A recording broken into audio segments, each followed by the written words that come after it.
the reflection in the mirror, when I moved into the old house at the end of the street.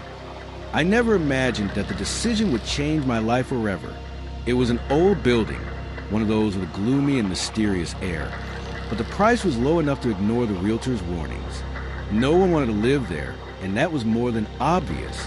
From the first day, I felt that something was wrong. The walls creaked as if someone was walking upstairs, but the second floor was completely empty. Although I tried to convince myself that the noises were just a normal wear to years, a strange chill always ran through me whenever I climbed to the second floor, especially when I passed a hallway where an old mirror hung.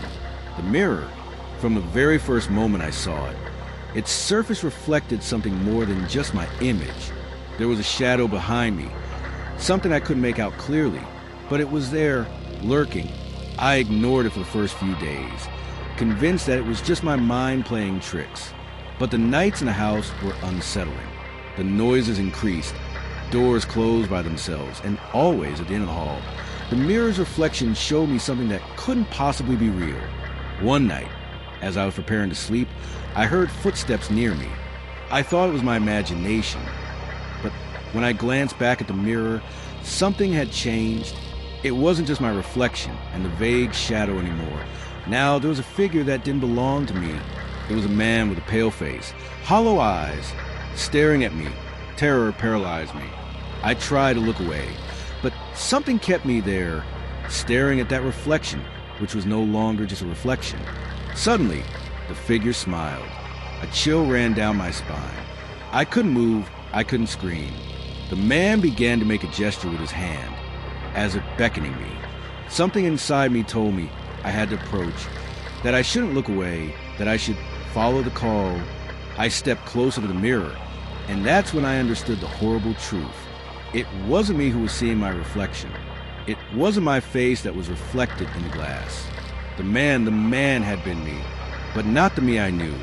It was a dark version, with a macabre smile, a me I should never have let in. Suddenly, an icy hand touched my shoulder. I turned quickly, and I was no longer in my room. I was standing in front of the mirror, and the figure behind me stared at me with a satisfied expression. At that moment, I knew I would never leave. I would never escape the reflection. Days began to lose their meaning. Sometimes, when I woke up in the morning, I found myself in front of the mirror without remembering how I got there. My reflection was no longer just a reflection, but something that watched me, studied me, at night.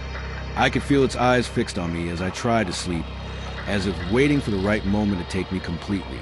One morning, when I woke up, something even stranger happened. I looked at my face in the mirror, and I saw it smile. It wasn't my smile, it wasn't mine. It was a man's smile, the same twisted, macabre smile, as if he enjoyed the fear I was feeling. Desperate, I tried to move away from the mirror, but when I turned around, the reflection stayed in place, with that smile stretching wider. I began to feel my own were fading, as if the reflection was taking control of my body. I was no longer the one moving my hands, my feet, my face. It was him, the figure behind me, the shadow that had been lurking since the beginning. I tried to scream, but my voice faded into a whisper. I was trapped inside myself, as if my soul was being slowly sucked into that other place, that other me. I no longer knew if it was me trapped in a reflection, or if it was a reflection that had absorbed me completely. The house was no longer the same.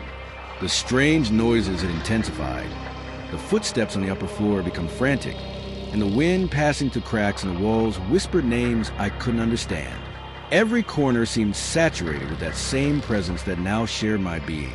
I was no longer alone. One night, as I looked into the mirror, I noticed something new. The reflection, that shadow of the man, had started moving on its own. It was out of place. It no longer watched me from glass, but from the darkness itself, as if it had managed to escape and was now walking behind me. I ran to the door, trying to escape, but when I opened it, I found myself once again in front of the mirror. My heart pounded wildly. No matter how far I ran, I always ended up in front of that cursed surface that trapped me, that absorbed me. Desperate, I made a decision. I shattered the mirror with a desperate blow. The shards flew across the room, But what I saw through the fragments was worse than anything I could have imagined. My reflection wasn't broken. My reflection remained intact, smiling at me from the scattered pieces on the floor. And the worst part was that as I looked at those broken pieces, one of them smiled at me. I no longer knew if my body was here or my soul had already been taken. Perhaps now I am nothing more than a reflection, trapped in some corner of the house. Perhaps, dear reader, you are next.